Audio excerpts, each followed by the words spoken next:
ಬೆಳಗ್ಗೆ ಬೇಗ ಹೋಗಿ ರೌಂಡ್ಸ್ ಎಲ್ಲ ಸ್ಟಾರ್ಟ್ ಆಗೋಕ್ಕೂ ಮುಂಚೆ ಶೀಟ್ಸ್ ಎಲ್ಲ ಬರೆದು ರೆಡಿಯಾಗಿ ಇಟ್ಟಿರಬೇಕು. ಅಷ್ಟರಲ್ಲಿ ನಮಗೆ ಕಾಫಿ ಬರುತ್ತೆ. ಕಾಫಿ ಬ್ರೇಕ್ ತಗೊಂಡು ಮತ್ತೆ ಕೆಲಸ ಸ್ಟಾರ್ಟ್ ಮಾಡಬೇಕು. ನಾನು ಯಾವಾಗಲೂ ಶೀಟ್ಸ್ ಅಂತ ಇರ್ತೀನಿ ನನ್ನ ಬ್ಲಾಗಲ್ಲಿ.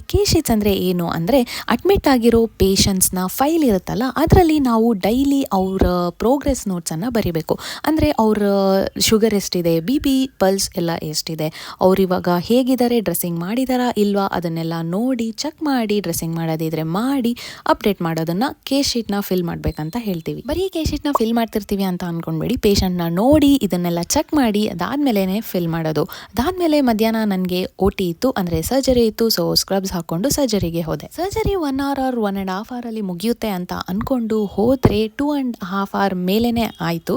ಸೊ ಲಂಚ್ ಟೈಮ್ ಕೂಡ ಡಿಲೇ ಆಯಿತು. ಸೊ ಲಂಚ್ನ ನಾನು ಸಂಜೆ ಬಂದು ಕ್ಯಾಂಟೀನಲ್ಲಿ ಮೀಲ್ಸ್ ತಿಂದೆ. OT ಮುಗಿಸ್ಕೊಂಡು ವಾರ್ಡ್ಗೆ ಬಂದು ಡ್ರೆಸ್ಸಿಂಗ್ಸ್ ಎಲ್ಲ ಮುಗಿಸ್ಕೊಂಡು ಮನೆಗೆ ರಿಟರ್ನ್ ಆದ್ವಿ. ಇಷ್ಟು ಇವತ್ತಿನ ವ್ಲಾಗ್ ಆಗಿತ್ತು. ಓಕೆ ಬಾಯ್.